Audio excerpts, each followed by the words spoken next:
Okay, hey everybody. My name is Professor Kalsee. I am here at DiviNation Academy, and we are doing Dark Goddess Devotional series today. Today we are going to be going over Cerridwen.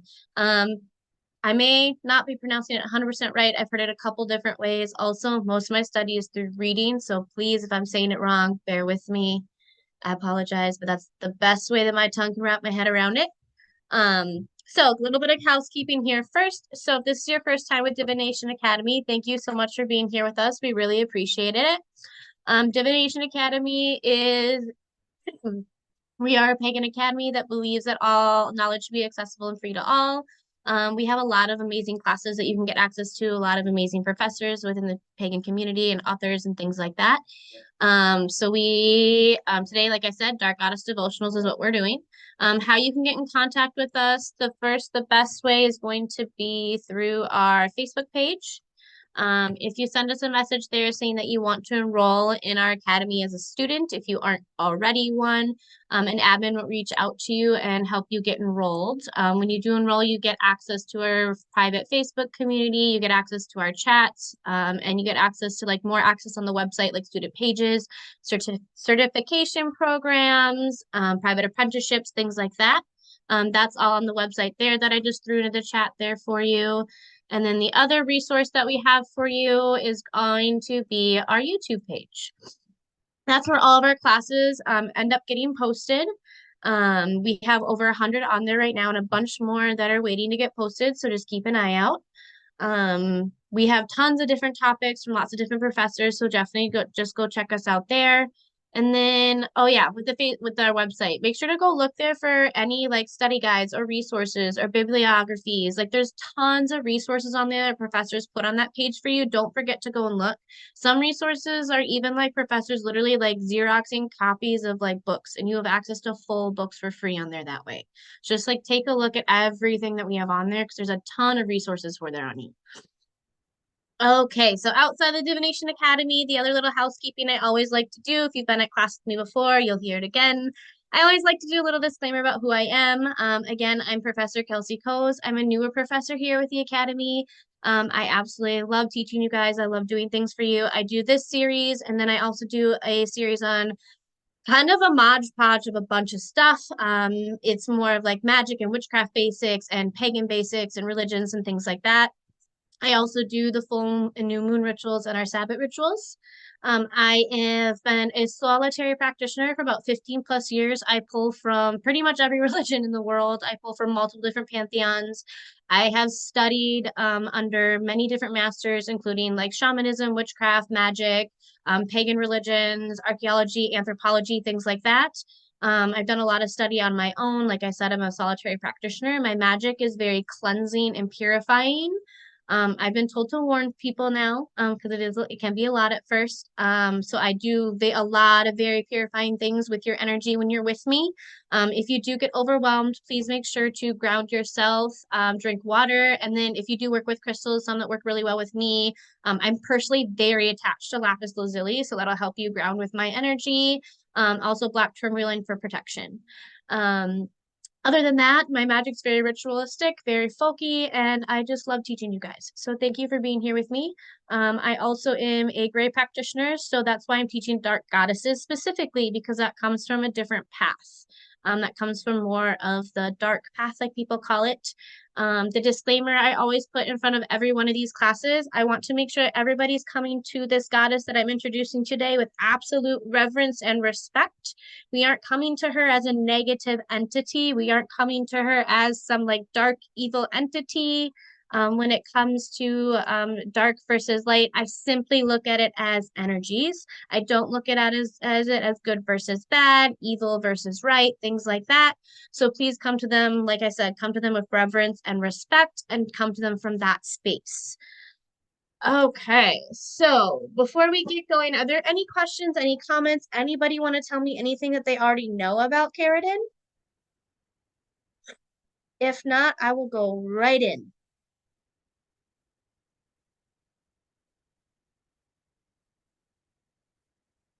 I will take that as a no. Tanya, I saw your oracle card. I believe it was Tanya that said that, right? Yeah. Yeah. Yeah, I That sent is that. beautiful. I love the art on it. And I think that a card has a ton of detail too. I'm super impressed with that. Yes, that whole set is awesome. I love it. And then the stories behind each one of the cards is really good, and with the art that on the card, there's a Yeah, I lot. really liked it. I really, really liked it. I think it's a good representation of her too. So I think that was a good introduction for you to her too. I liked it a lot. Yeah. Anybody else ever seen anything or done anything with her? She's more uncommon. I'm not gonna lie. Most people don't really know too much about her. I just heard of the name, but that's it. Okay. I know, Okay. I know, I know a little bit about her, and she's really related to a cauldron. Yes, Alwyn. Alwyn's super special. I'm gonna talk about obviously I'm gonna talk about Alwyn because she's related to Alwyn. But Alwyn kind of actually even goes on to have their own stories. Like they show up in other stories throughout Welsh history. Alwyn kind of gets like passed around. There's even a theory. I wholeheartedly attach to this theory and I fully agree with it throughout stories, throughout culture, throughout anthropology. It just makes so much sense. But it's a theory that Alwyn, the cauldron Alwyn that's actually associated, with her, that's actually the Holy Grail. That's actually the holy grail that everybody's looking for. It's actually Alwyn because Alwyn also is one of the very few rare like talismans throughout like mythology that actually has its own sentiments. Like it's not just the power attached to the deity that's attached to. Alwyn has its like own sentiments. Like when Alwyn is presented, like when presented to Cerridwen, like it tells Cerridwen what its purpose is. It's not like her having to find it out. Like Alwyn's very sentient. So like, oh, yes. I love that you know Alwyn though. That makes me so happy. What is Awen? That's the name of the cauldron. Oh, The okay. cauldron has its I very own name. okay, cool. I think I And then actually didn't know because of that. like how important that cauldron is when I talk about it, like the cauldron shows up throughout so many other ways in like Celtic traditions and things like that. Because even in Celtic tradition, like they don't look as a chakra system as the same like chakra system like a lot of other places in the world do. They look at it as like there's actually like three cauldron spots within your body, and the cauldron is where those are held, in those three cauldrons along your spine. And then you see the cauldron a lot of other places throughout Celtics. Like it's cauldron is like the most like sacred symbol to Celtics. I love it. So we'll get into the Awen. Awen. I love Awen. Okay, anything else that anybody has to say about Cerridwen or anything that no? Can you tell me the next time you'll be talking about Lilith again? I'm not sure the next time I'm gonna specifically be talking about Lilith again. Just because I covered pretty much all of Lilith in that one. I did a lot, but I covered all of Lilith in one. And I'm really trying to introduce you guys to a lot of different dark goddesses and deities. If something that you want me to do is like revisit previous dark goddesses and deities, that I think I would have to do like a bonus, like a random bonus class, like reattach you to Lilith. Otherwise, if Lilith is somebody like you're really feeling a personal connection to, you can always personal message me and ask me for more help on that. And then I could also, that's somebody that we can work with in a private apprenticeship as well. Because I really, the focus on this class is I really want to introduce you to as many different dark goddesses as possible throughout many different cultures, because they all can attach to a different thing in a different way. So if you guys, like I said, if you guys want me to revisit, just let me know and then I'll have to just do some bonus classes to do that. Oh my God, I was just about to ask the same question. I actually typed that in. Okay, so you guys want me to go back. Okay. Otherwise, what I can do too is we can have half the class be working with a new deity and half the class revisiting previous ones too. I can try to restructure it that way. Is that something you guys would be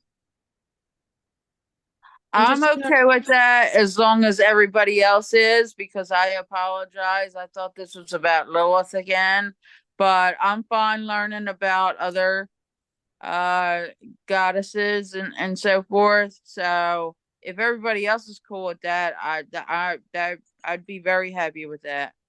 Okay, I will find a way to tie that back in.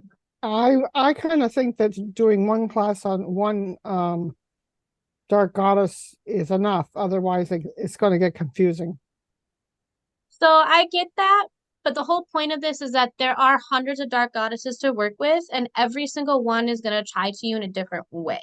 And there's so many different cultures. If I choose one dark goddess, one specific one to work with, I feel like I'm limiting people's paths, I'm limiting people's choices, and I'm being very particular and only working with one culture then. And I don't feel that's authentic to working with dark goddesses as a whole. Okay, you guys would rather work on one at a time. Okay. I might have to think about restructuring this. I might have to decide then to choose one deity, one dark goddess, maybe for 2 to 3 weeks at a time, and then going to another one. Okay, I might have to think about that. Okay. Thank you for your feedback. I super appreciate it because I want this to be what you guys want as well. But I also want to make sure that like I'm culturally authentic, that I'm representing a lot of different paths, a lot of different places. And also like I want to be authentic to my practice personally as well, because my practice isn't working with one specific deity. I work with multiple all the time. I work with multiple every single day. I mean, I've prayed to and I've worked with 7 today alone. So I think that's the other part of it is I want to make sure I'm staying authentic to also my practice as well. I might have misunderstood. I thought you meant per class. What do you mean per class? I'd rather work on one. So yes, we're working on one deity per class. That's how I have it set up right now. If people want me to split it up to where half the class we work with one new dark goddess, the other half we revisit the dark goddess we worked with the week before, I'm fine with doing that. I'm fine with changing it to like a series to where we work with one specific deity for 2 to 3 weeks at a time, and then we change to the next deity. I'm fine with doing that as well. I'm fine with doing it to where I keep doing it the way I'm doing it and then do bonus classes in between to bring you back to those deities. So however, like there's a lot of different ways we could go for me to try to get this the way you want to. I One think per it just class. gets too confusing when it's sort of like all over the place. Also too is that the person who was asking about the revisiting, I don't know if they were at the class or not, but there is that replay that's available too. Mhm. Oh, I'm sorry. How do I have access to the replay? So it'll be And posted to YouTube. oh, okay. So just look it up on YouTube and I'll be able to be okay. Well, and like I said, I don't want to upset anybody else and it might get confusing for other people. So I guess, I'm fine with it being structured the way it is. Okay. Andrea, could you kind of like further tell me how it's I want to understand like how it's confusing. I Well, want to understand like from your perspective how it's confusing because I want to know how I can clear that up. just doing it the way we're doing it now is fine. If we Okay. start bringing in an extra class or something else or going back and that back and forth, like let's go through all of them one class at a time. And if we need to go back, we can go back at that time. Gotcha. So you think changing it would be confusing. Yes. Okay, fabulous. I wanted to make sure I understood that. I want to make sure we understood, like, if you wanted to stay the same or change. Fabulous. I want to make sure I understood that. Okay, fabulous. And then, like I said too, so I think it was Delia, you asked about Lila specifically.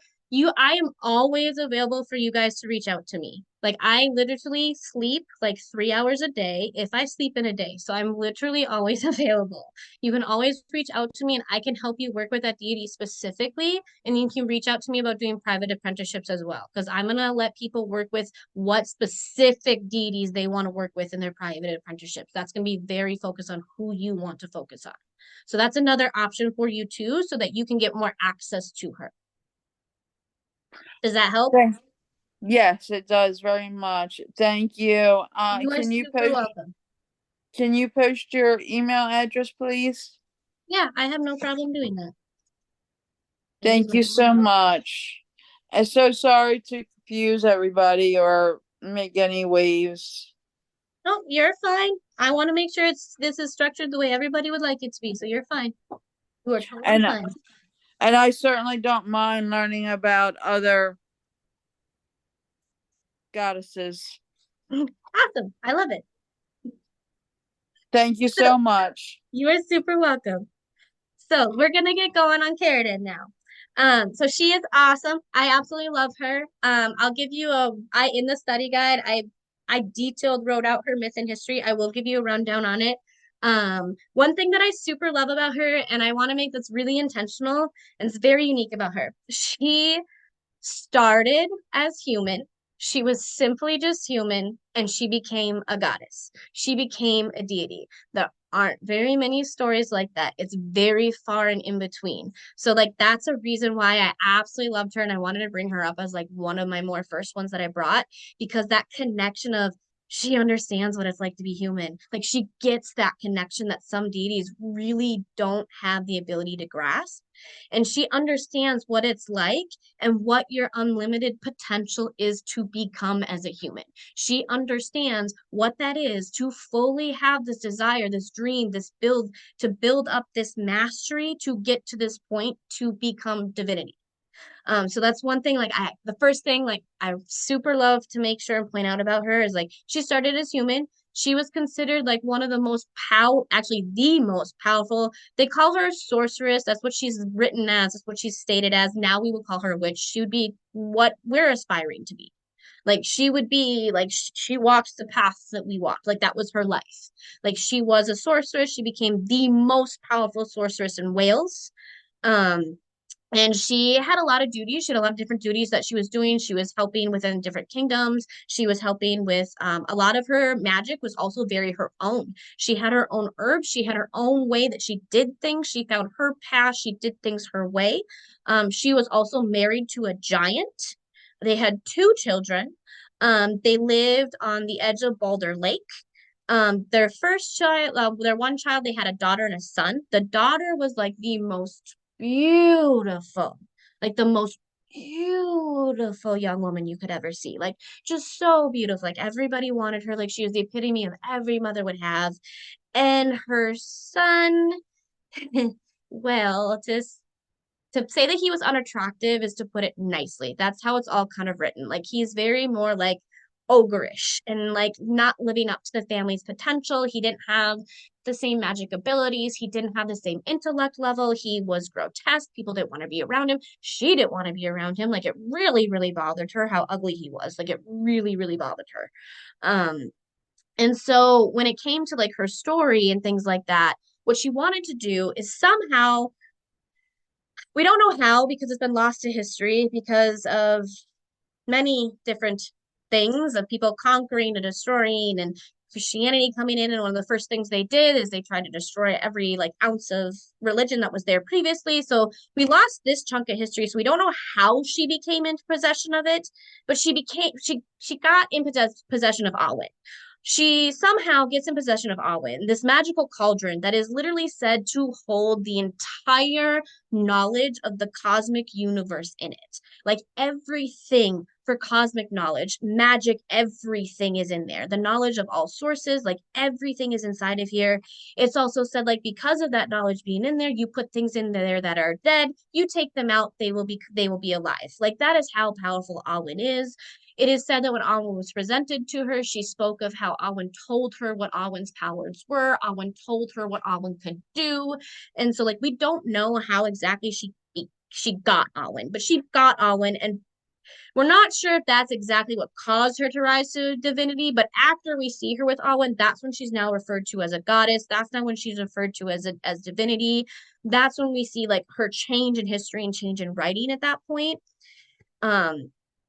I also feel like this is tied to historically what's going on because this is also in the 6th century when the Saxons are starting to really attack Wales and like they're really trying desperately to like everybody in Wales is really trying desperately to hang on to their culture. So I think that's another reason. Like there's that allegory there as well. But back to the myth. So she becomes this goddess. She all of a sudden has Alwyn. When she gets Alwyn, she hangs on to it for a couple of years and she doesn't do anything with it. It's just kind of sitting there. And she's still kind of brewing and stewing in this whole like my son, like he's not as handsome as I want him to be, he's not as intellect as I would, like this is really bothering me. Look at my daughter, look at how amazing she is. And so she decides that she's going to actually work with Alwyn. She finally decides, I'm going to work with Alwyn. I'm going to this is where this two stories kind of split. It depends on your perspective of mothers. It depends on your own personal relationship with mothers. I see it differently than other people see it. Other people see it differently than me. But some people see it as a loving act. She was trying to do something to better her son's life. She was trying to uplift him. She was trying to bring him about better circumstances and better joy. Other people, more like me, I see it more narcissistic. I see it more egotistical. I see it more, my son is a slight to me, so like I'm gonna try and fix this because I don't want to deal with it. Like there's two different ways that people really see this story. So like I said, I'm gonna present both. But so what she decides, depending on what you think her intention is, she decides to work with Alwyn and create this potion. And this potion is going to give whoever the drinker is, like it's going to give them all knowledge in the universe. It's going to make them the most intellectual being in the planet. They're going to have access to most intelligence. They're going to be the most beautiful, the most gorgeous. They're going to have the most creativity and like the most access to the art. They're going to know everything about the universe. They're going to have the best intuition. They're going to have all the knowledge of magic and sorcery inside of them. And so she decides that like this is the potions they're going to make. But there's a catch to make this potion. It needs to be tended to and stirred and watched after for 1 year and a day. Cerridwen's like, I can't do that. Like, I have duties, I have things I have to do. Like, I can't sit there and I can't stir this and I can't tend this fire for a year and a day. So she goes to the nearest village and she enlists 2 men. She enlists an older man who's blind, and his job is to tend the fire, keep the fire going, keep the fire stoked. And then she gets this younger boy, and this younger boy he's supposed to be the one that's stirring the pot. It's his job to stir this pot. I also like to point out here, I think it's very intentional that she went and she got men. She didn't go and get women. The reason why I say that is because of the path that she walked and who she was and how much knowledge she had with magic. I think she really understood and knew the concept of duality and knew that she needed to have, for this all-knowing potion, she needed to have both the masculine and she needed to have both the feminine represented.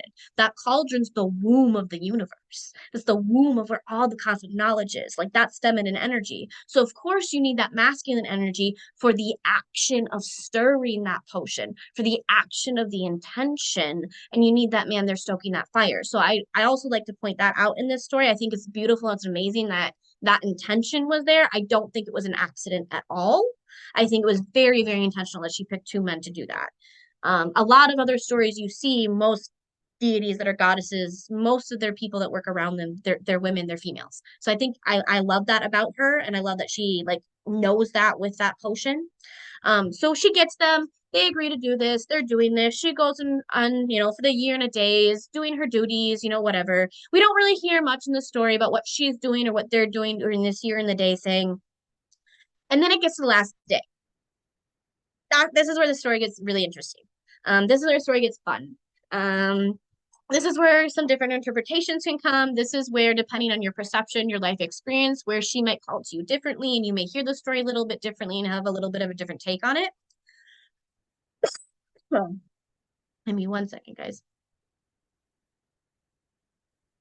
But this is where this little boy, he's been sitting here. He's been stirring this pot for a year. Okay, he's bored. He's been doing this for a year. He's bored. He agreed to do this. And then there's also kind of like that excitement where you're almost like you're not fully paying attention because this is the last day you're doing this. So he's just like, this is the last day I'm doing this. Like, I'm bored. Like, I'm not really super paying attention because I'm almost done. And he accidentally tips the cauldron. While he's doing that, 3 droplets pour out of the cauldron and spill out and land directly on his thumb, on the hand that he's holding to stir this potion.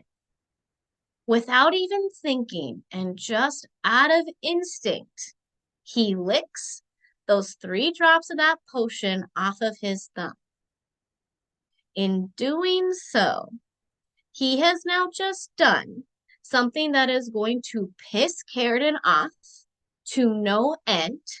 He has now just destroyed all of the work these 3 have been doing for a year to create this potion that is for her son, that is for her child, to put all of the intentions she has for her son. When he licked these 3 drops, those 3 drops were the only 3 drops of that potion that contained the knowledge, the wisdom, the beauty, and everything good that was supposed to come out of this potion. Everything else is toxic and will cause people to die. So when he did this, he destroyed it by taking the only good out of it, and it now became a part of him. He now had all this knowledge. He had all the knowledge in the world. The second he did that, he instantly knew, because he had all the knowledge and all the wisdom of the world, shit, I need to run. Cerridwen is going to come for me. I need to run. I'm not even going to wait. I'm not even going to try to explain. This wasn't my intention. She's not going to care. She's not going to understand. Like, I need to get out of here. So this is where we see this really, really fun, like, magical chase. Because these two are shapeshifters. Like, they have access to all the knowledge of the world. They have access to all when, like, they have access to this. Like, she's the most powerful sorcerer to walk the planet. Like, they start shapeshifting to try to run away. What he does is he first shapeshifts into a hare. He's like, okay, I'm gonna be really fast. I'm gonna run. She goes, whatever. What am I gonna turn into? I'm gonna turn into a greyhound. I'm faster than a hare. I'm gonna chase after you. I'm gonna catch you. Because he has all the knowledge and the wisdom of the world just like she does. He knows that. He shapeshifts into a salmon, dives into a river to try to swim and get away from her.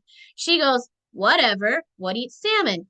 Otters. I'm gonna turn into an otter. I'm gonna jump into the river after you. I'm gonna go after you. I'm gonna find you. I'm gonna come after you. And then what does he do? He jumps out of the water. He shapeshifts into a bird. What does she shape into? A hawk. A bigger bird that's gonna be able to get after you and kill that hawk. The last thing that he shapeshifts to is he goes, okay, I'm gonna turn into an inanimate object. There's no way she's gonna be able to find me if I turn into an inanimate object. Like, this is gonna be way too difficult. So he turns into one single grain of corn and hides himself within this huge bunch of grain of corn.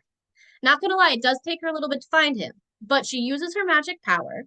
She finds him, turns into a hen, eats him immediately.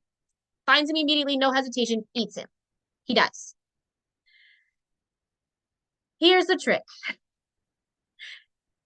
The universe is amazing, and there's always consequences and balance. She swallows him, and when she swallows him, she immediately realizes she's pregnant.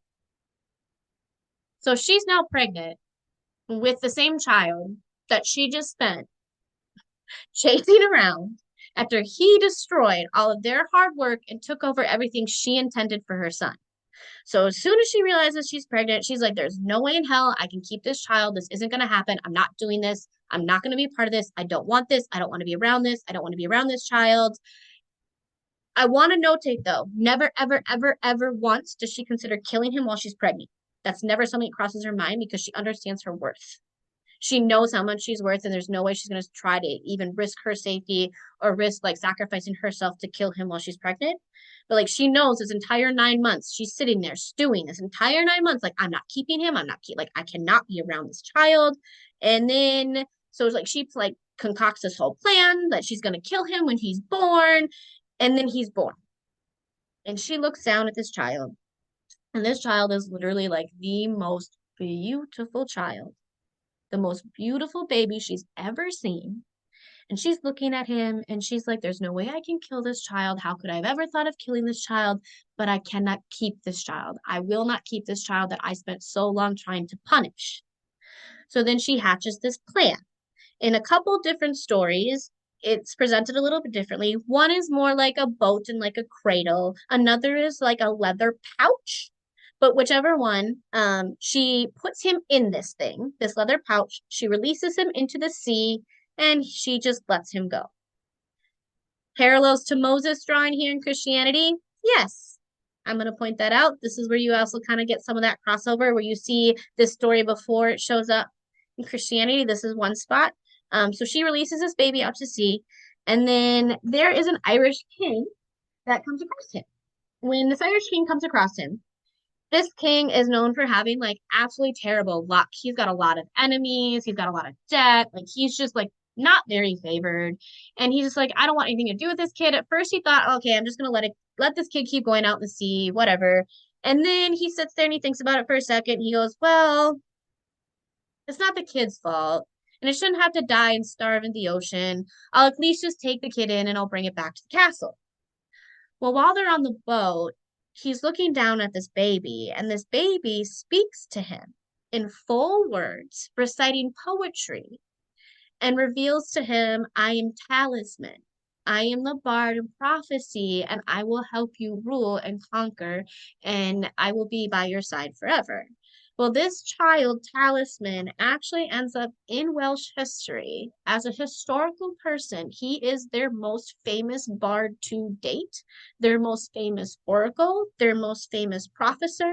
So, like, he is born of Cerridwen. Like, their most famous bard is born of Cerridwen. So I really like to point out in this story too, because like some people like to say Cerridwen only has two children, but she has three. Like Talisman is her child. Like she birthed him. And this child, also Talisman, he's that little boy who sat there for a year and a day, like stirring this. And like he like went through this whole like hunt and chase with this goddess. And like I feel like also with this, like when you look at historically when Talisman came to be and like when he was born, it was when the Welsh people, like they really, really needed him. Like it is said that like his poetry, his sonnets, his song, his bards, like the warriors on the battlefield would listen and they would hear them, they would talk, they would sing them, and like that would give them inspiration to keep going, to preserve their history and preserve their culture. And that's also, like I said, like it's tied Cerridwen and Arwen, and like the whole cauldron is tied to King Arthur. Because after this whole story, Cerridwen kind of like disappears. Like Talisman comes up to be, he does actually stay by the king. Like there are many, many stories of him like being with the king and working with the king and like being an oracle and doing all prophecy for him and helping be his advisor and things like that. But Cerridwen kind of like disappears a little bit after that. Like we don't really know what she does. She kind of like hides for like a little bit. And then there is all of a sudden she pops up again in the story of Bron and Brawin. Like if you know anything about Celtic tradition, like Bron is another like Celtic god. And she actually like gifts Bron Arwen, and then eventually Bron gifts his sister for the wedding, and then like that all ties into King Arthur and all these other things. So like there's that as well.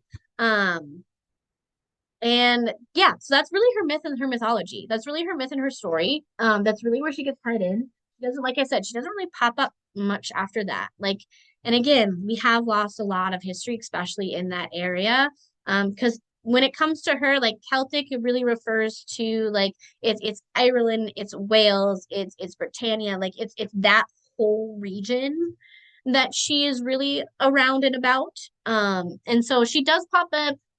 Sometimes you can see her in some Irish books, but really you'll find her more in Welsh and more in Celtic if you're looking for her specifically. Um, but okay, any questions on her mythology, and her stories? Because yeah, like I said, she doesn't really, that's kind of all she really shows up as. But she's, like I said, she's so important because she's the keeper and she's the holder of all cosmic knowledge and all cosmic wisdom. Like she gets access to that through that cauldron.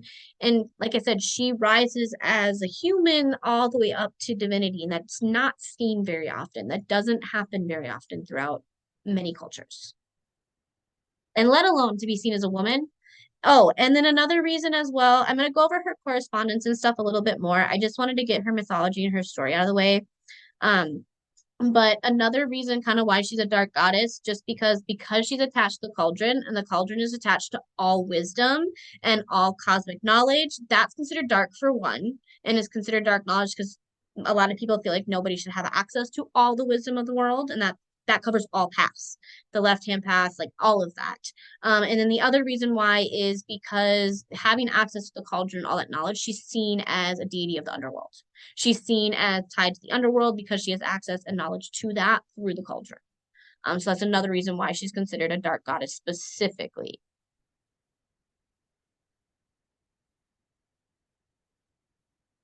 I think it's interesting that the one that did the work got the reward. Yes. Yes. Also, I wanted to point out another reason, yes, I absolutely love that point. The one that did the work got the reward. That's a big one I point out. And then another one that I point out is a huge theme in that mythology, in that story, I feel, is how important important intention is in spell work and manifestation. Because if you really look at her story, when she set out to make that all-knowing potion in Alwyn, she got everything she wanted. She Talisman, he's the most intelligent, he's the most beautiful, he's the most beloved, he becomes super powerful, he's known throughout history and ages. She got everything she intended and wanted with that spell and that potion, just not for the son and the person she wanted it for. So like that's another big key theme and key story I think falls away from her story that a lot of people forget is that like intention matters so much in spell work and manifestation because she got everything she intended, just not who she intended it for, and not in the way she intended it because of how she went about it. Yes, Talisman is her son too. She won't acknowledge that. She won't acknowledge that. And I think that's why a lot of times a lot of people forget that and leave that out because she's like, God, like, I hate this kid. Like he ruined everything for me. And I like went on this vengeance for him. But he is her son. And that's why I think it's so important because she did get what she intended, just not for the son she intended it for. She's got a whole brand new one. And I think it's beautiful and it's amazing. Talisman is her son. They're the same exact person. Like her son, like that was born of her, is the bard in history. Like that is who historically he is known as. Like they are literally the same person. Like I don't see them separated anywhere. And like everybody that I've talked to, and like everybody I've studied from and all the readings, like there's no separation. Like there's never a separation between those two. Like Talisman is her son. Like that, the bard Talisman, like that is her son. That's who he becomes. What I was asking actually is, Is is where's a talisman. talisman is named after him. Not that I know of, but that's a really good, honestly, Andrea, I don't know. Not that I know of. I haven't really, no, but it's, let me look. I'll look that one up to right after we're done here. And I'll put it in the chat. I'll look that one up.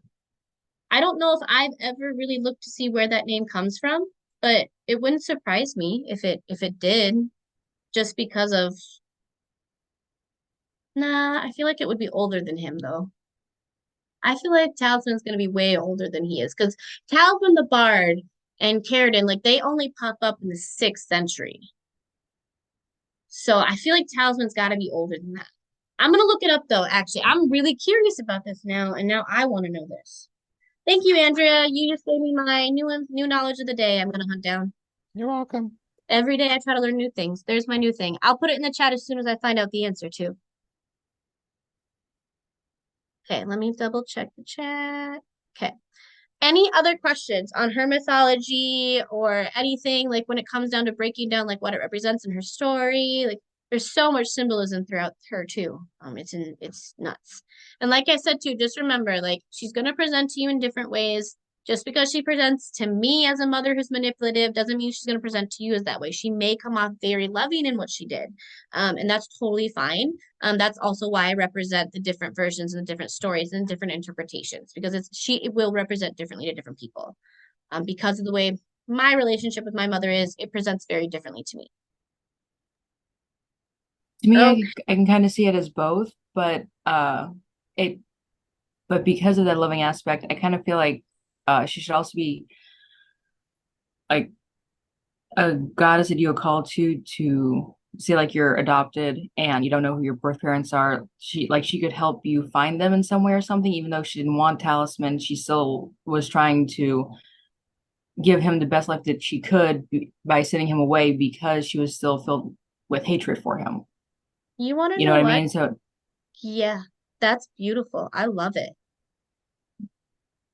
I've never thought of that, and that's beautiful. And I'm actually going to look into this because if it's not being looked at this way, I would love to see somebody try.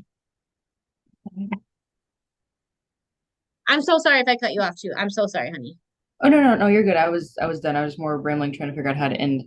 I absolutely love that. That is an amazing perspective and way to view that, and I absolutely love that. That's beautiful. I'm gonna look into that, and if I don't find that anywhere, I'm gonna reach out to a couple of my teachers that I know people that are adoptive, and I know a couple people that are adoptive, adopted, and I want to see if they'd be willing to try this for me.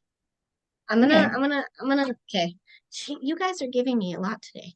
Thank you. Thank Of you. course. Can the way she presents in each person? Yeah, definitely.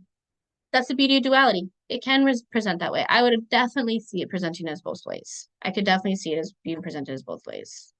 I try really hard for me to like view it that way. For me, it's personally, it's a thing for me that's a little bit hard, but like I try very hard to view it both ways.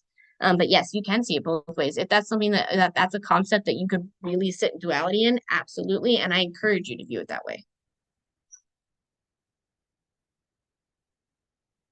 I mean, I don't really like that whole like we're gonna punish, Talisman no matter what and not like listen to him. But I totally agree. He should have ran. I know, would have explained either. I definitely would have ran too. I would have been like, nope, nope. Okay, so ways that you can worship her and symbols that are attached to her. So a symbol that's super closely related to her obviously is going to be cauldron because of Awin. And that's the name of the cauldron that she specifically works with. The cauldron's also seen as being attached to the divine feminine. That's another reason why she's considered a dark goddess because she is so closely attached to the divine feminine. It's also seen as a vessel for transformation and symbolizes rebirth and renewal. Because of that, that's another reason why it's considered dark. That's considered reason why it's considered more of a dark path because of the act of transformation and rebirth and renewal. That's not really seen as a light practice typically. It also represents the womb of the great mother goddess from which all life is born and reborn again and again and again. That's another reason why she's considered a dark goddess because she's attached to the womb energy and the womb space, and the womb energy and womb space is typically considered dark practices. And then also the cauldron is also considered to hold the wisdom, the knowledge, the inspiration, and the creativity of the entire universe within it. So that's another thing that she attaches to. She is also very much attached to the dark moon, which is the first day of the new moon when it's really dark. If you don't know much about the moon phases, just come into my moon ceremonies. Otherwise, check out my study guides. Because I do teach those every time. And then also the moon itself, she's attached to because of her being a sorceress, because of her being attached to magic. She's attached to the moon and the divine feminine. So the moon's also a symbol that goes with her. Also because she's a shapeshifter. That's another reason why she's attached to the moon because the moon does shift its shape. Like it goes through its phases of shape shifting when it's going through its phases. That's a form of shape shifting. So that's another reason why she's attached to the moon as well for a symbol because that attaches that concept of her to her. And then the white sow. So among the Celts, she's known as the sow goddess. And it's because the pig for them is specifically associated to the moon and fertility, and it's also perceived to be attached to the underworld. So because she's attached to all three of those things, the white sow is going to be a symbol that you're going to see used with her a lot. And then I love this one. I think it's super, super telling of who she is as a person, and I super love it. One of her main symbols is grain. It's grain and corn. It's literally kernels of corn. It's literally the last bad mistake that was made. So I love it. And it represents like that just really ties her to like her story. And then grain and corn's almost always tied to like harvest and fertility. Because she is very attached to like symbolic, and she's also attached to this, the fall equinox as well, and those times of like rebirth and renewal and harvest and things like that. Titles and epithets that are usually attached to her are going to be the White Lady of Inspiration. This one comes from because a very common image that people get when they start to work with her or when they show up to her is that she'll show up as like a completely like white Snow White lady. Otherwise she'll show up as like just like a cloud of snow. Like it's just a bunch of snow. That's a very common image that she'll show up for people. So that's why she has the epithet of the White Lady of Inspiration. Also, the inspiration comes from the fact that she is attached to the cauldron, and she's attached to wisdom and knowledge and all that in the universe. Oh, Willow, thank you so much. I absolutely love it, and just get the recording when it pops up so you can get all of it. And if you have any questions, just reach out to me. And then another epithet that's known for her is Lady of the Cauldron, obviously, because of Alwyn and her cauldron. Another one is Lady of the Lake. There's two reasons why. One is because where she lives with her husband and her children is at Lake Balder. That's where she's known to live. Another reason is later on in her story, like when she runs and hides, it's because she's been exiled from Ireland and she's been exiled and thrown out of the lake. That's another reason why that title's attached to her. And then I personally really like this one because I feel like this has purposely been left on purpose, and this is how we can attach her to King Arthur and the Holy Grail. The Lady of the Lake is very specific to the King Arthur and the Holy Grail story. It's very specific to Britannia, and Wales is part of that area, and I think people forget that. I think people really, really forget that. So I love this because this is where we can tie her culturally into that, and it also fits like historically that time period as well. And then another epithet is ruler of the bards. She gets that because she's the mother of the god of bards, because eventually Talisman actually is also elevated to divinity. He's known as like the god of bards eventually. He does get elevated to that status. So the ruler of bards, just like it makes sense. It makes sense that epithet would show to her. And then the Sow Mother, that's another epithet and title that you'll see because she is attached to that symbol very heavily in Celtic traditions. Um, so let's see. One of the best ways to work with her, because she's the keeper of wisdom, because she's the keeper of knowledge, because she's seen as holding Cerridwen and always have, not Cerridwen, Alwyn and the cauldron of inspiration, she's very attached to actually acts of inspiration that you do. So your works of poetry, your works of art, your songs, your invocations, your prayers, things that you creatively create for inspiration, those are going to be actually her favorite offerings to give to her. Those are going to be some of her favorite ways to try to connect to her as well, because it's you truly like wanting to get access to that all cosmic knowledge, and it's also you being vulnerable. And it's also a way that you can get access to prophecy through her is through like art and working through that way. And because she's tied to the bards and because of Talisman as well, and like what he did and being oracle and things like that. And most bards work with music and poetry and sonnets. So that's a big reason as well. She heavily influences magic and fertility and wisdom and herbalism. So like if you work with herbalism and herbs, make sure that you're like really trying to pull her in with you when you're doing that. Like you'll really feel her a lot. That's a great way to worship her is when you're working with herbs. I'll give you a list of specific ones as well. And then let's see, other animals that will be associated with her are going to be hens, obviously, because that's how she won. I mean, that's how she won her big like mystical show off, her shape-shifting race. Pigs are also seen to be attached to her, and hares. Genealogically, like I said, like she is the wife of Tigid, and he is a giant. And then she is her other two children. I don't know. Did I say their names? I don't know if I did, but her son's name is Morfran, the ugly one. And then you have Talisman, the one that I talked about, and then you have I'm gonna pronounce it wrong. It's Creary. Creary. It's Creiwry. That's her daughter. That's her daughter's name. So genealogically, that's who's attached to her. And then let's see. She's also, like I said, she's attached to shapeshifters. So anything that would have to do with shapeshifting, anything that has to do with shapeshifting at all, you can use with her. If you haven't worked with shapeshifters before, wait until I teach a class on that next month. I'm going to be talking about different entities that you can be working with. Shapeshifters can be a little bit tricky. So they're underneath the class of tricksters. They're amazing, amazing entities to work with. But if you haven't, just focus on a different aspect of her for now. And we can honor that when I teach you guys that.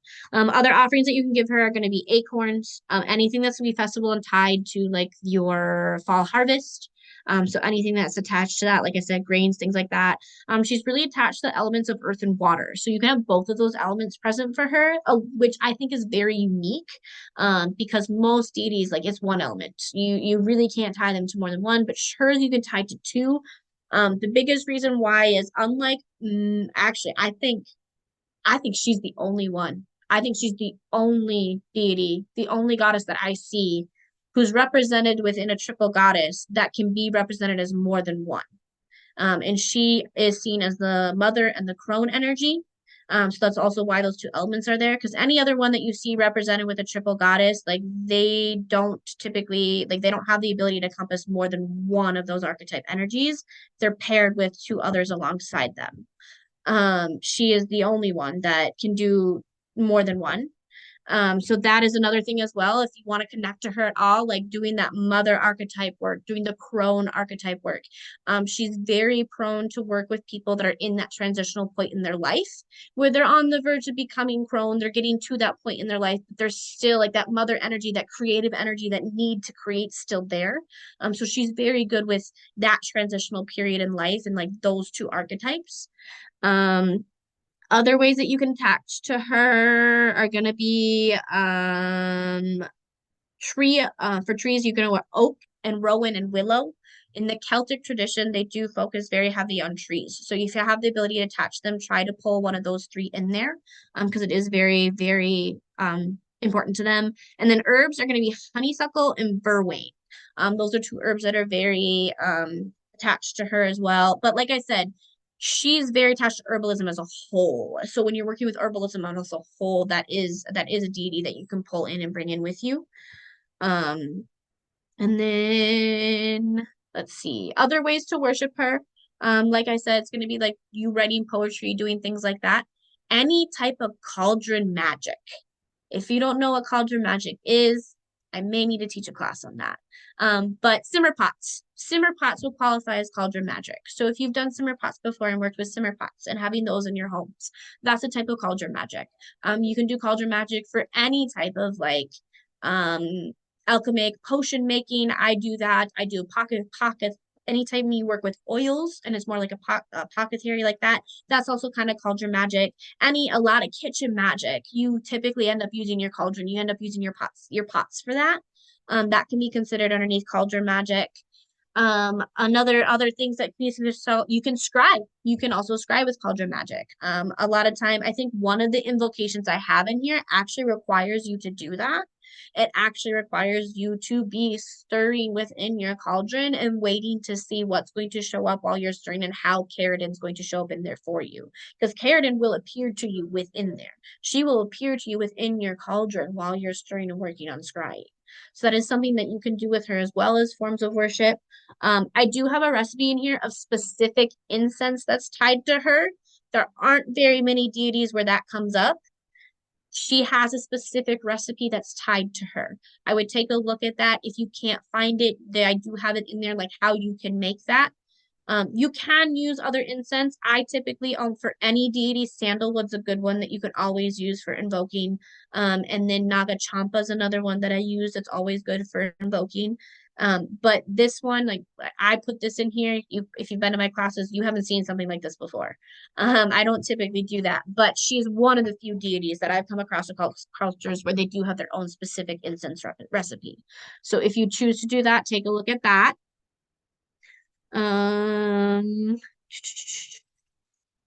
Other ways to offer and worship her are simply through singing. Like I said, she absolutely loves that. Like her son became the god of bards. So that is a way to connect to her. Singing is another good way. I do have some invocations in here for you as well that you can use. And then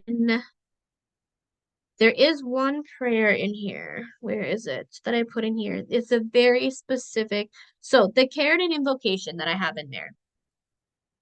I will be doing my own one invoker here for you because I've worked with her for a decent amount of time now. She presented herself to me about 6-7 years ago now. I'll get into that a little bit. But when it comes to this invocation, this is one I specifically want you to use this word for word if you choose to work with her. It's not very often I come across deities that have very good, that have very specific invocations that have popped up across different tomes, different places of knowledge, different practitioners, and throughout different stories. This one is incredibly common. And this one pops up very specifically with her throughout different resources with different practitioners in different stories. This one is also coming straight from Talisman as well. I would like you to use this one. If this is the first time you are going to work with her, use this one, and then you can start working with stuff afterwards that you start to create on your own. Because like I always teach, creating things on your own invocations, it has more power. But this is a good place to start with that one specifically. I wanted to point that out. That's not something I normally do and normally teach. But like I said, she is one deity to where it's not a very common thing I find. So when I do find it, I'm going to honor that, and I'm going to make sure that that is something I hold sacred for them, because if it's something that is not lost to history, it's important, and we need to hang on to that. One century was she made a goddess from human. So everything with her is in the 6th century. All writings from her end after the 6th century. We don't have anything after that. So within that 6th century, she was considered like the best, the strongest, most powerful sorceress of Wales. And then, like I said, we don't know when in that time in history she got Alwyn. We don't know how she was presented with Alwyn, but she was presented with Alwyn, and then all of a sudden she's referenced as a goddess. She's referenced as a deity. She's referenced as having divinity. So I don't know if it's just something that she got because of her being able to work with and peer into Alwyn at first, just when Alwyn was introduced to her, because she didn't work with Alwyn for years. Like Alwyn sat in her home for years before she made the decision to make this potion and work with her. So it's also that's also a very intentional a detail that I always like to make sure to point out. Like she wasn't impulsive about what she did. Like she really sat in it. She really thought about it. She really weighed like, what are my consequences of working with the womb of the universe? Like what are my what do I want to do this? Do I want to access that power? So that's something that I everything's in the 6th century. That's all I know. So that's all I can find. I can't find any writings of her afterwards. I hope that answers your question, honey.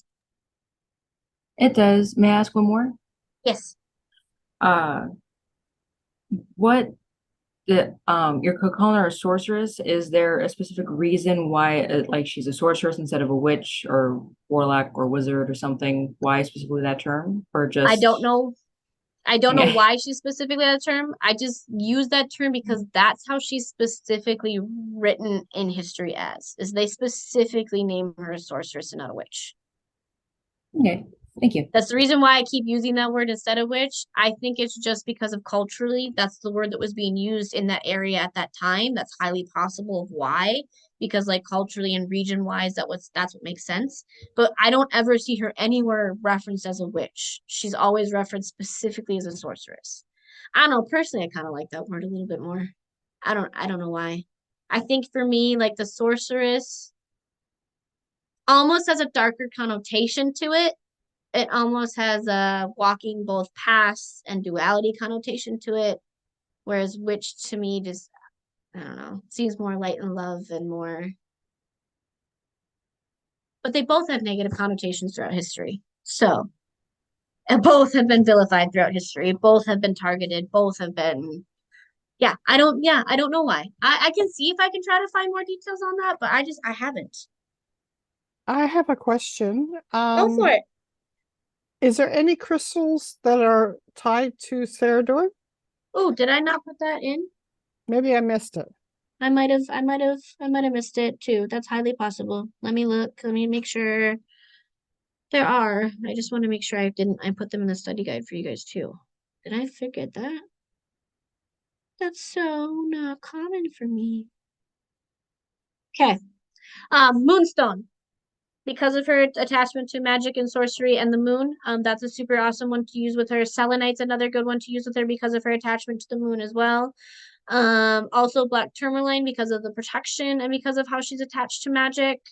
And then because she's attached to fall, you're going to want to use more of like those harvest crystals. So typically around those time, you're going to have those green aventurines for like the luck, the prosperity, and the wealth coming in. And then amethyst for like that anxiety and like love, and rose quartz for the love. But the big ones are the ones that are attached to the moon, because that's going to get you attached to her sorcery, attached to the cauldron, attached to that energy.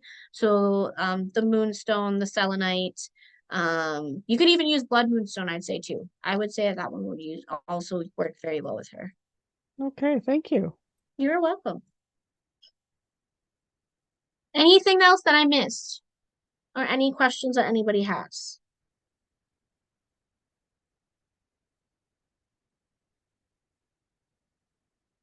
I did forget to put it in the...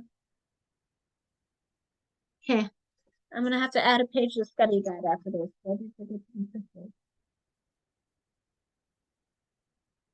Okay, I don't see... How do you spell the name? Oh, yeah, I can definitely give that to you. Awen. Awen. Okay. If we don't have any questions or anything like that, because she is a very like culture specific deity, I knew that we weren't gonna probably use the whole 2 hours because there's not as much history like there is like with Lilith, who crosses over many different cultures.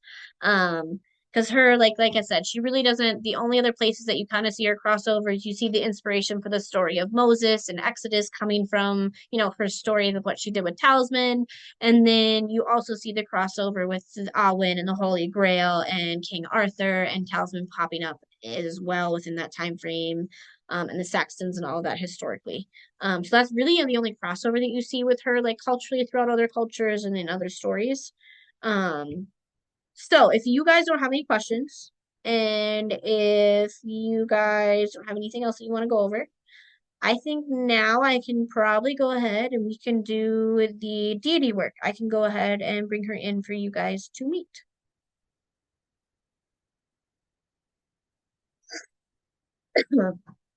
Okay. Okay.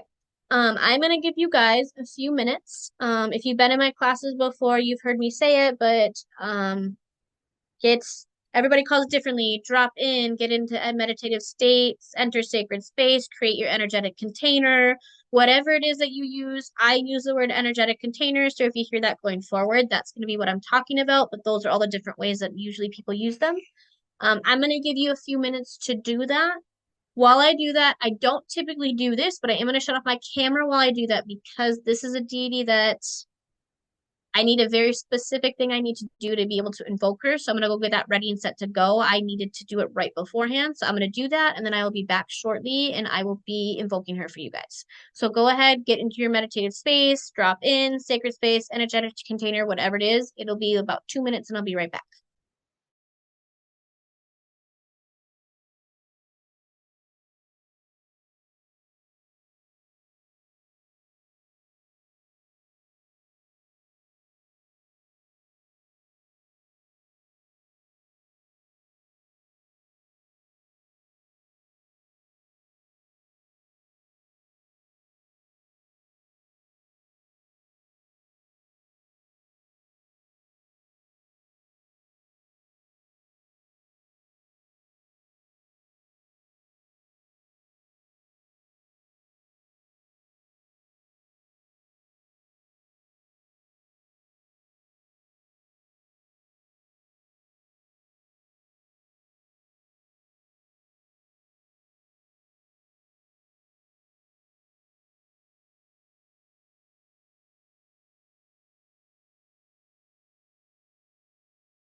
All to the spirits and guides of each and every person in this circle, I call for you to come closer, encircle us, and wrap us in your warmth, your love, your protection, your wisdom, and your divine connection. To the gatekeepers of the four directions, I thank you for turning your gaze towards us this afternoon, and I honor your sacred presence. I thank you for your guardianship. I thank you for your willingness to be here with us.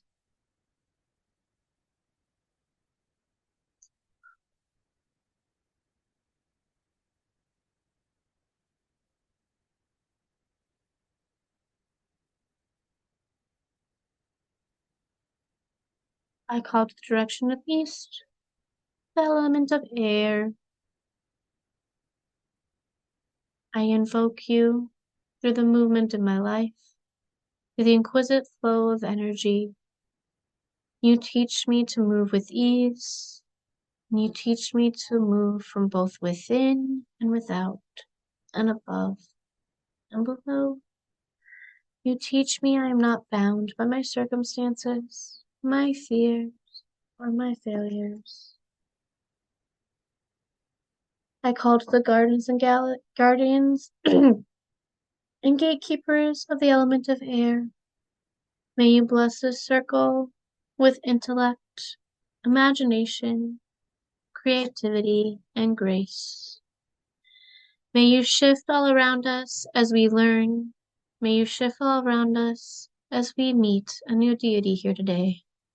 I breathe life into me. I breathe honor and life force within me and without me.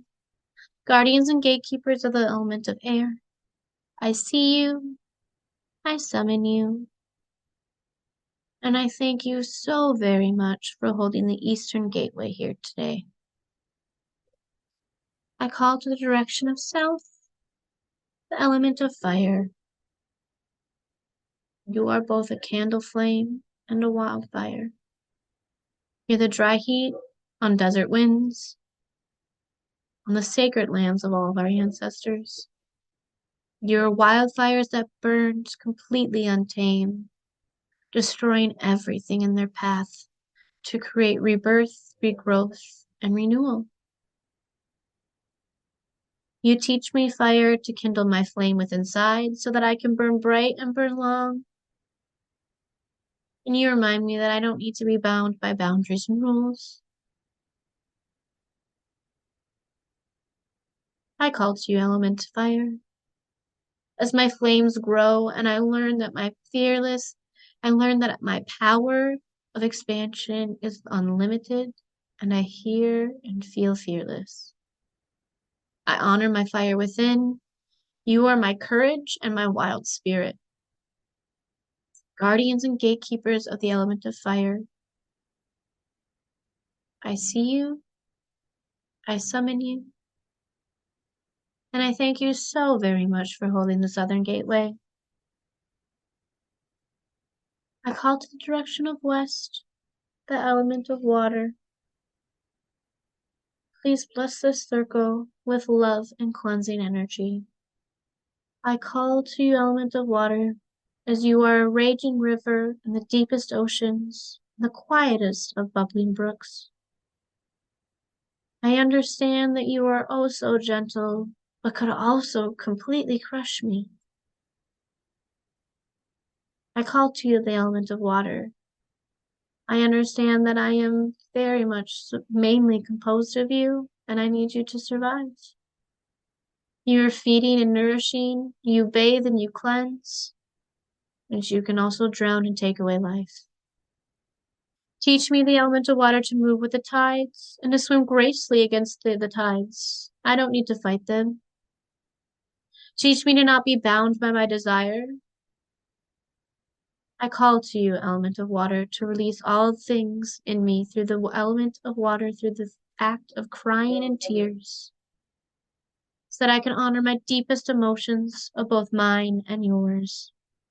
Guardians and gatekeepers of the element of water, I see you, I summon you, and you are here. I thank you so very much for holding this gateway. I call to the direction of north, the element of earth. Your trees, your wilderness, your animals, your creatures. You have so many uncharted and uncharted areas that just lay out in front of us. I call to all the places I've ever lived on this earth. I call to all the places I've ever walked on this earth. I call to all the places all my ancestors have ever been. I call to my ancestors' bones which reside within you as they will return to you, like I one day will be. Teach me, earth, to hold the absolute expansion and the full vitality of my feelings as I work to move within your depths with grace. I call to the element of earth for me to be grounded, to be buried, and to be rooted, to not let all the things around me pull me away. I call to the element of earth to allow my branches to grow and to bear fruit, and to see that I am capable of changing the world around me. Guardians and gatekeepers of the element of earth, I summon you, and I thank you so very much for being here and holding the Northern Gateway. I call to all ascended masters and gatekeepers and guardians of above and below. I call to all interdimensional beings, super paranormal entities, deities, ancestors, spirit guides, and any other energy that wishes to be in the circle here. I call to you. I thank you. Amen. Aho. Smoked it is. Now the circle's cast. I will make the introduction to Cerridwen. I will give you guys like 30 seconds here. If you need to reground after a circle casting, go ahead and do that. Because she's going to come in. I want you to be prepared that she will show up for you in different ways. She may not show up to you the way that she shows up to me. Don't try to pressure it. Just be willing to meet her energy as she shows up for you.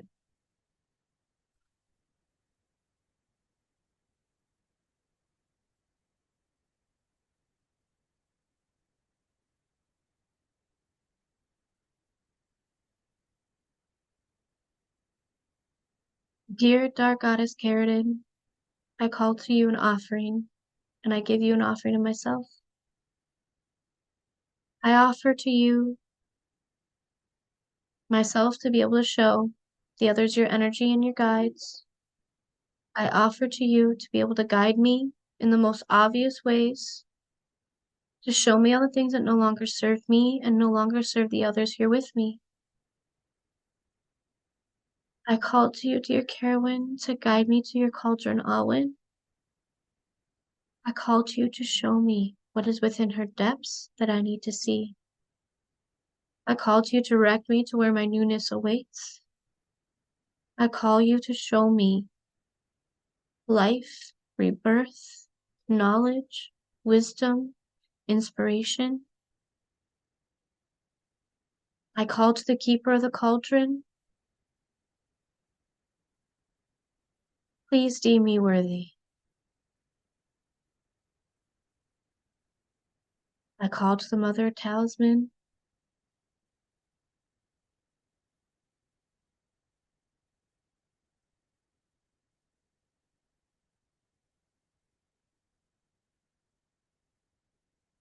Call to you, great sorceress.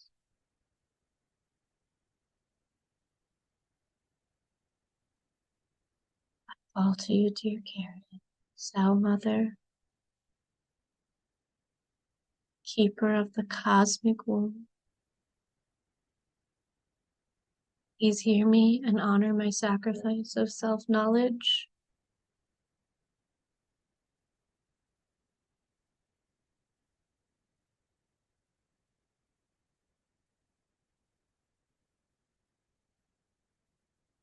Now, as you feel her energy start to fill up the energetic container, I ask for you to meet her with absolute openness.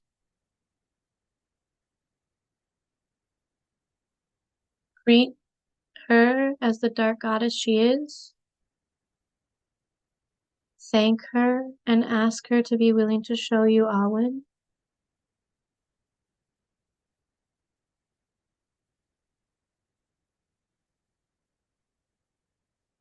How is she presenting to you? Is she presenting to you in images? Is she presenting to you in sound? Is she presenting to you through smell?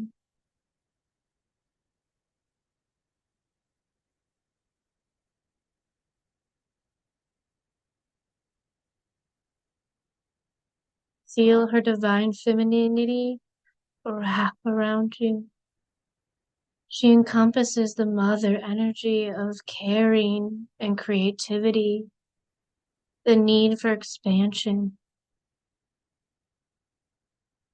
She holds the crone energy, the need to teach, the ascended master, the one who's learned and experienced life and all that there is to it.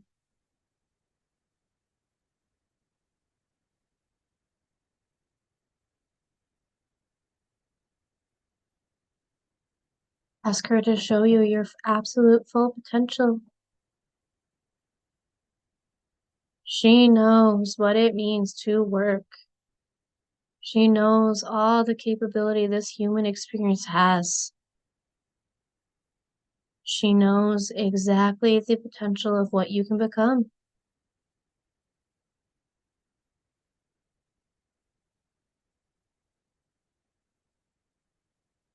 Ask her again if she's willing to show you Alwyn. And if she is, meet her with absolute gratitude. And be willing and open to accept anything you see within that cauldron, within the liquid, the water, the potion, whatever it is she has in there. It may even be empty.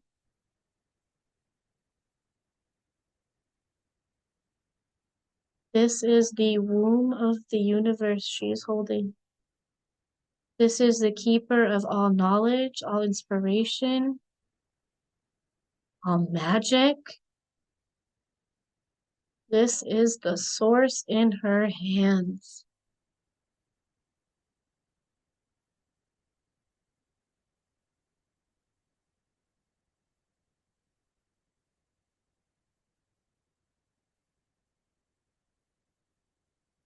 If she's sharing a message with you, if she's allowing you to look into Alwyn, now is the time where I'm going to give you guys a few minutes to sit with her.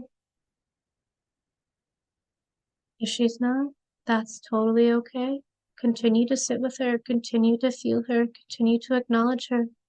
She may be showing you in other ways. Look at your other senses.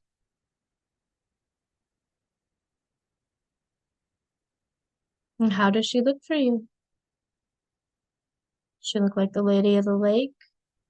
She more the White Lady of Inspiration? She's simply just a cloud of snow.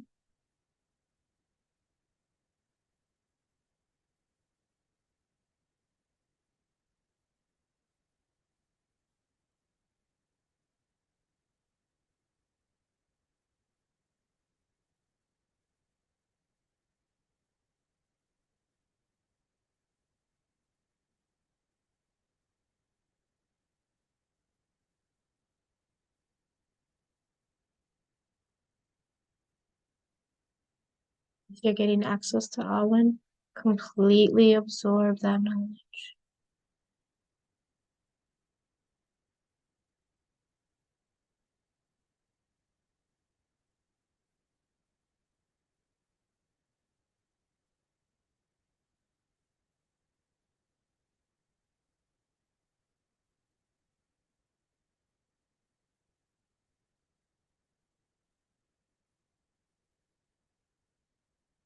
You've received a message from her, or from Alwyn, or from both. Now is the time to please thank and give reverence.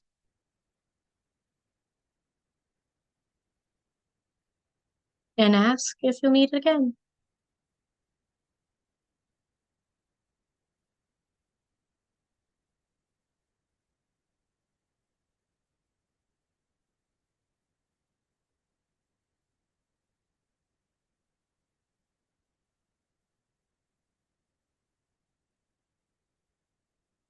Now, say your goodbyes to Cerridwen as I call to release her.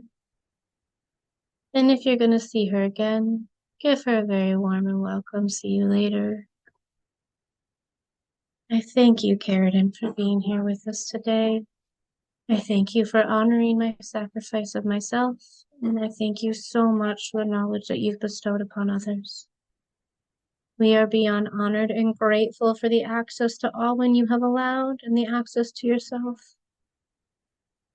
We thank you for the journey you went through to give us inspiration for our potential of what we truly are capable of as humans and magic practitioners. I thank you so very much for being here with us today, and I ask that you show up for anybody within this circle who needs to. See you again. I release you.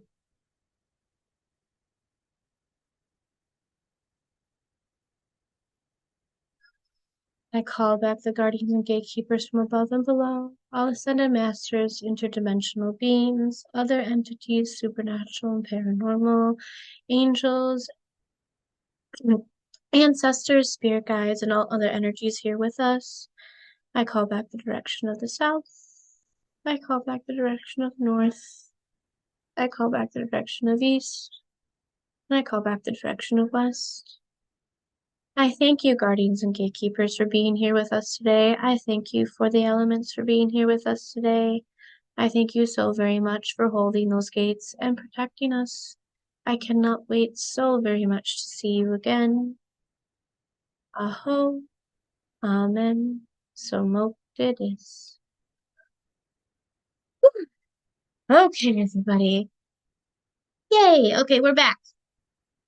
I hope that everybody at least felt her energy, and if you got to meet her, if you want to talk about it, you certainly can, but every time we do this, I always tell you guys it's your own personal experience. I don't expect to know what happens between you and a deity. That is a relationship. If you feel comfortable and you want to talk about it, I'm always willing to hear how they present to you. A little bit though before that, because I didn't really touch on it before, how she first showed up for me. She showed up for me actually when I was in the middle of a complete breakdown, about 5 or 6 years ago. And by complete breakdown, I mean I was almost hospitalized. I couldn't even leave my home. My depression was really bad. I felt really stagnant. I felt like I was awakening, but having nowhere to go. I didn't enjoy where I was in society. I didn't enjoy what I was doing. I felt like my purpose wasn't being fulfilled, and I felt like there's a lot of knowledge that I was missing. And she showed up actually because she fell open a book for me. And I looked at her and I kind of started reading in more about her. And then she started presenting at my altar a couple weeks later. And she showed up to really, really provide me the pathway and the knowledge of which direction I needed to go spiritually to get to where I needed to go mentally. And so that is the main way that she started to present to me. If that's something that you're looking for, I feel like she will definitely be able to do that for you. She has the ability to open up doors. Like I said, she's got access to all this, that cosmic knowledge. So she has the ability to open up doors intellectually and spiritually. And that's really how she presented to me. She gave me the path intellectually to be able to reach where I needed to go spiritually, because she gave me the path and the resources and the knowledge of the know-how to then be able to do the practical work. So that is how she really presented to me, and she's been with me ever since. She's one that I work with on a pretty regular basis. So if anybody wants to talk to me about how she presented to you, what she looks like to you, how you feel like she's going to work with you, you totally can. And oh, thank you, honey, for answering the chat. I was just about to. Yes, Hecate is scheduled for right before Samhain. I did that very intentionally. I wanted you guys to be able to know how to use her during Samhain, because that is a very sacred time for her. Also a student kind of, there's another student that's been asking me about Hecate, so I wanted to make sure I got her on the list. She really wants to do Hecate too. So yes, she will be getting done. And just remember, triple goddess class, I'm not teaching that as a Hecate class. I'm teaching that as what the triple goddess archetype is, because that is an archetype that classifies 3 goddesses. Triple goddess is just an epithet that Hecate has. That's just a title she has. It's not the actual energy. So just clarification on that too, as a side note. Okay, back to Cerridwen. Does anybody have anything that they want to share with me at all? Like I said, if you don't want to, that's totally fine. A deity experience is all your own, and I 1,000% get that.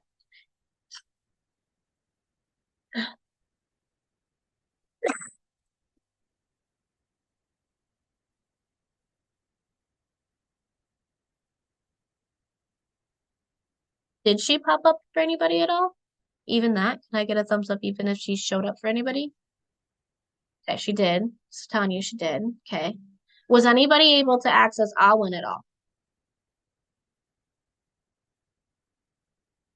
Some people don't get access to Alwyn on the first time. I think I did because of how desperately I needed her. But most people that I know work with her, they don't get access to Alwyn until after a couple times of working with her. Because she spent years waiting to even access that. So it perfectly makes sense to me that that would be how that timeline progresses. Okay, fabulous. I did. You did? Oh, I love it. I had it. I knew one person did. I was just waiting to see if they wanted to talk, but I knew of one. I felt that energy, and that's actually why I sat there a little bit longer because I knew one person was in there. I'm not My surprised. sis, I'm sorry. I didn't mean to interrupt her. My You're good. sister, my sister felt her energy. Did she? Yay, that's awesome. I love that. Is she gonna work with her again? Possibly. I don't know if you heard her, but she said I did. possibly. I love it. I love it. If you have any questions, feel free to reach out to me. All she showed me was a reiteration of things that She said thank you. She's a little shy. it's okay. I get it. Okay, all she showed me is reiteration things I already know. She said I'm not ready to learn more. That is actually, I love that though, because that is also kind of part of her. She won't let you go further than what she thinks that you're able to handle quite yet. So pay attention to what she like reiterated to you, because that's also, like I said, she holds the cosmic universe, like she holds the knowledge of the universe in that cauldron. So like pay attention to what's reiterated to you, because that's also the universe giving you another nudge. It's giving you another nudge. But I love that she did that because she's very like that. She just sent me a picture of the cauldron and the darkness was all around. I like that though. The fact that she showed you the cauldron is very, very big. The fact that you're able to see it is very, very big. I love that. Because she's letting you know that it's there. You're just not quite ready, but you're gonna get there. I smelled something floral. It felt like the same as hugging my mom does. And I saw lot of purple swirling lights on top of pages. There's something I couldn't read at night. At one point, the purple lights were in the shape of a cauldron. Interesting. Katie, that's really interesting. The floral makes sense because the purple lights, I love it. I wonder if the cauldron and the lights coming on top of that, for me, that kind of shows that that might be a specific like book that you need access to. That it was showing you these specific pages in a specific section that you specifically need access to for some part of breakthrough. So I wonder if you tried to go in again, if it would allow you more details into that. Or if you did some cauldron scrying, it would have give you access to what that was. That's my interpretation of that. But everybody's interpretation is different. She saw her like a tall figure but cloaked. That's actually very like I see her cloaked in a lot of her images. She's actually typically wearing a cloak. I have a senior here, so I saw mountains like, oh, I like that. Clouds are good shaped like a pulse. Ooh, I like that too. Ooh, I love it. It makes sense though that she was cloaked. Did anybody see her as like just that big, like white blizzardy like kind of figure at all? She's only ever done that with me once. That's why I think it's interesting that it's super common. She told me what's coming is a test to prove my readiness. Yes, I love that. The universe will 1,000% do that to you. Divinity will 1,000% do that to you. I love that that's the message that she gave you. Hang on to that. Definitely hang on to that. Ooh, interesting. I tend to see energy as color swirls a lot. That is such a yes. I use sometimes. My clair is my ones is very heightened to smell. So like I get very attached to smells from my clairs, but I do see energies and swirls at times. So that's really cool. And I love, yes, definitely try it. Definitely see if she'll let you back in and she'll show you like specifically what that book was or what those pages are, because I'm gonna guess that's what that was. It was a reference mark. Honey, go ahead. Sorry, that was just me waving to my son. You can go ahead. Okay. Sorry. That's okay. That was cute. He woke up from his nap, so he's just walking through. At first she didn't come very strong to me, although the elements did, weirdly. Little goblins were around. Um, Interesting. sorry, when I first called it elements when I was starting out, they showed up as like little uh figures of like almost cartoonish elements. Like the fire is like a salamander, the water is like a either undane or like a water lamia type Okay, deal. good. Do you So they were practice a just lot kind of of elemental magic? no, Interesting. no, which Okay. I find it funny.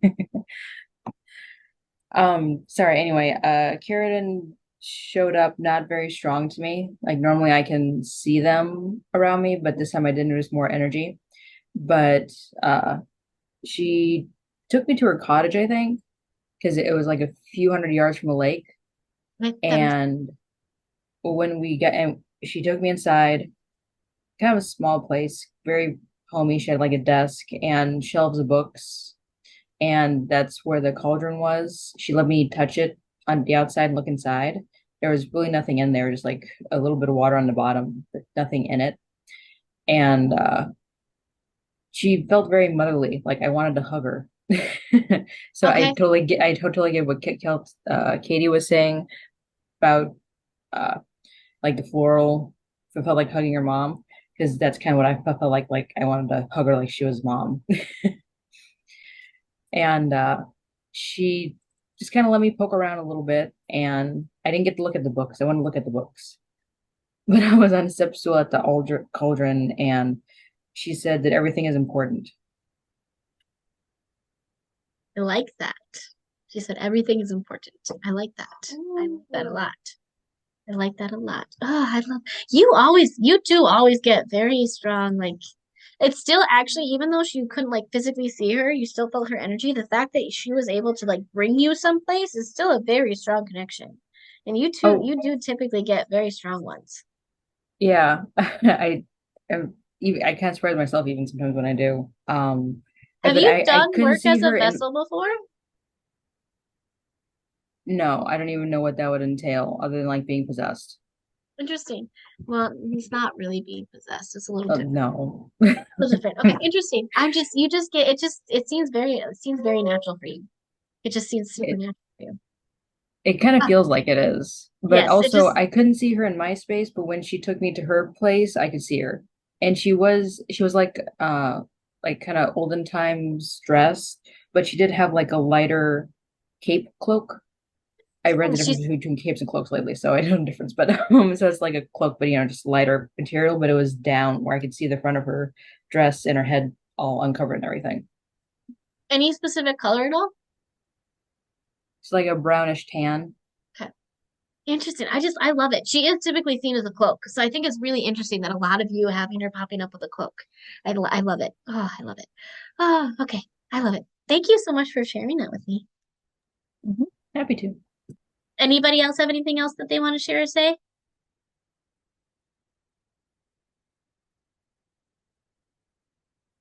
Okay. So what I'm gonna have you guys do for homework is it's in the study guide. By the way, if you guys didn't see it, I did put homework review in the chat last night for both of my classes. So I know I had quite a few students asking for like recaps and making sure they had everything, even especially if they missed classes. So I did put those PDFs in the chats for you. But for this class, I want you to do the visualization for meeting Cerridwen. I have it in the study guide. I want you to try that on your own. I also want you to research and try to find some simmer pots you'd like to try doing, some simmer pot recipes, and consider doing a simmer pot once throughout the week. Simmer pots are really fun. They're really awesome. So you pretty much take water and whatever other herbs, you can put herbs, fruits, vegetables, anything that you want in there that would be considered part of your spell. And you literally leave it on your stove simmering and boiling with the intention of your energetic, like your magical energy is also with that. And you leave it boiling so that goes throughout your entire home. Like that's the idea of that, like that spell is going to be released within the steam that's getting released into your home. That's like the whole point with simmer pots. So I want you guys to research those and see and try to do one this week. And then the other whole piece of homework I have is that Cerridwen invocation. If you choose that she's somebody that you want to work with, that one, that's the specific one I want you to use in the study guide.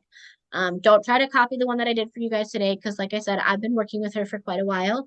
And I have found from all my studies, from other masters and from other people that have worked with her, and especially with the Celts, like this is a very specific one you need to start with her. Like I said, not very many deities are like that, but she is this way. So please use that one if you choose to try to invoke her on your own. Other than that, that'll just be your guys' homework for this one. So pretty easy. I Is there any apologize questions? again. I apologize again. I'm new at this. This is like only my second class, and I very much enjoyed Lilith. So thank you. You're welcome. Oh, now where do I find the homework again? Did you grab the study guide out of the chat? Otherwise, I can put it in there again. Would you mind putting it in there again, please? Yep, let me just grab the link here. After that, where would I just go to the same place? Yep, otherwise, if you have you enrolled as a student yet? I don't think so. Okay, so if you message us on Facebook and enroll as a student too, you'll have access to these study guides in all of our Facebook chats. Otherwise, I just put it in the link for you too. So if in the chat, so if you copy that link, Okay. and if you just open it, you should be able to save it to your phone. Oh, okay. Thank you so very much. You are super, super welcome. Sorry, I got a little bit distracted there for 2 seconds. You are super, super welcome. So That's yeah, okay. and let me know if it doesn't open at all for you. How do you close the Okay. door? Thank you Okay, again. you Have are a great welcome. day. You too. Bye. Janetta, what do you mean by how do you close the door once it's open? Can you expand on that question for me?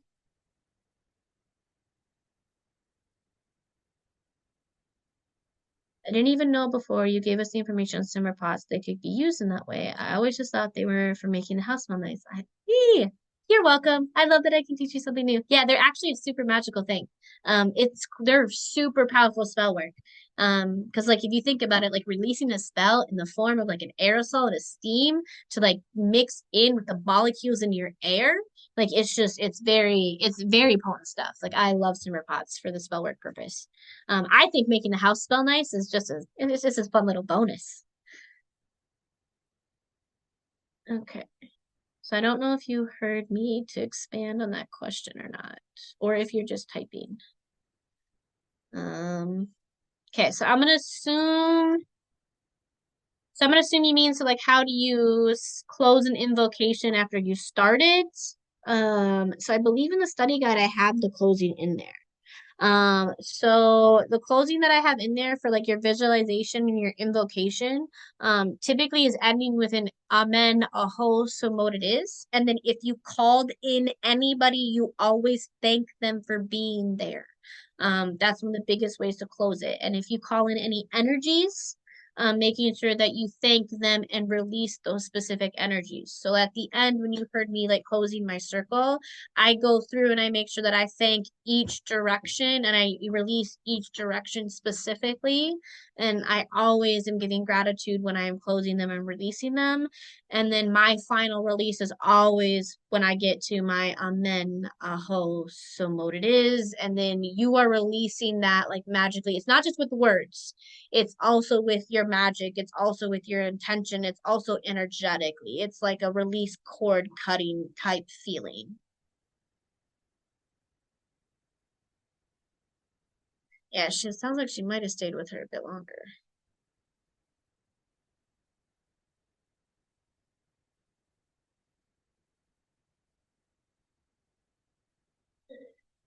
Yeah, I don't know, quick karate. I missed this. I'm pulling, trying to get attention for help. Okay, so what you just heard, did that answer your question or not? Okay, fabulous. Okay, if you have any other questions, ask them again too, and also reach out to me personally. Um,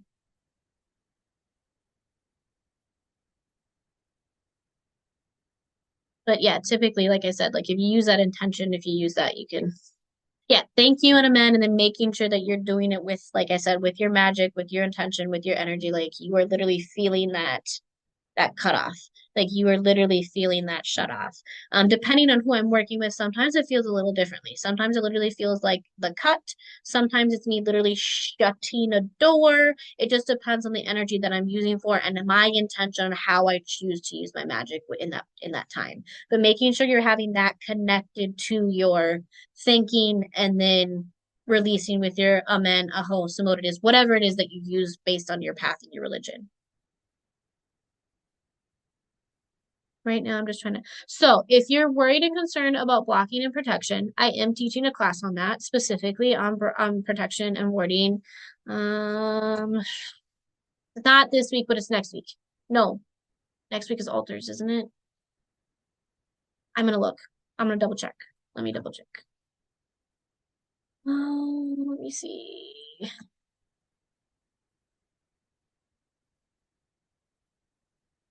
Let me triple check. I am teaching a class on protection because it's a very common thing I hear that people are very worried about protection, and there's so many ways to do protection.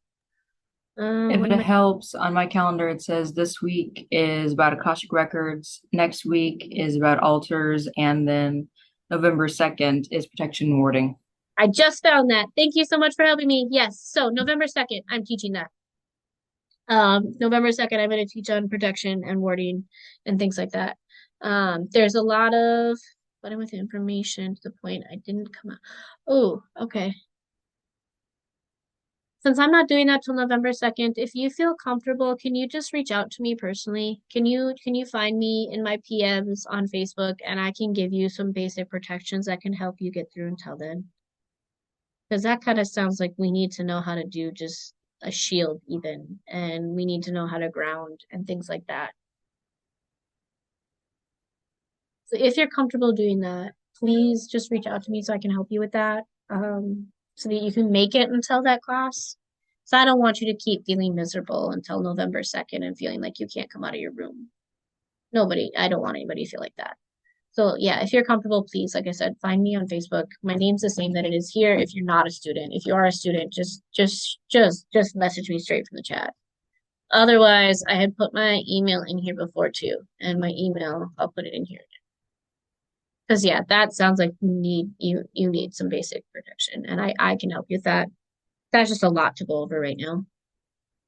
If you work with crystals, you can grab like any black tourmaline or obsidian will help you right away. If you work with crystals, incense, make sure you get some sage that can help with grounding and protection to help you help get you out of your room. And then a couple other basics you can do is grounding for sure. And then if you don't know how to create a protection bubble or shield, that's going to be your next first step. If you do know how to do that next. If you don't, please reach out to me so I can help you. If I may, hematite also helps a lot with silencing things too. Like Hematite, yep. If your brain gets way too busy, I wear a hematite ring and that kind of shuts a lot of it off.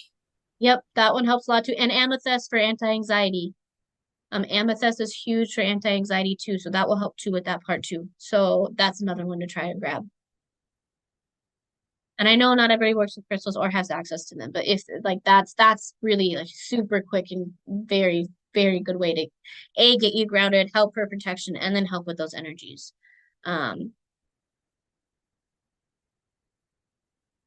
Ooh, okay. Okay. I'm gonna reach out to somebody specifically for dreams. Yep, I agree. The aquamarine necklace will help with that too. And even an ankh. If you can get an Egyptian ankh in any type of thing, that'll help too. A Celtic cross. We're talking about Cerridwen, and a Celtic cross will help too. Celtic crosses are great for protection. Great symbol for protection. They can help with that too. Okay. So again, please reach out to me personally so I can help you with that. And you can otherwise, like, and again, like I have that class in the second too. I'm gonna go over a lot of different stuff that have to do with that. Okay, so anybody have any other questions, any comments, or anything else they want to say about Cerridwen before we head out for the thing?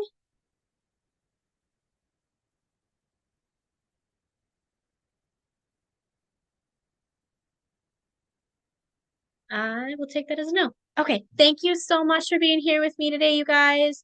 And again, like if my energy was a little bit too much for you guys, I've been told from students sometimes at first it is.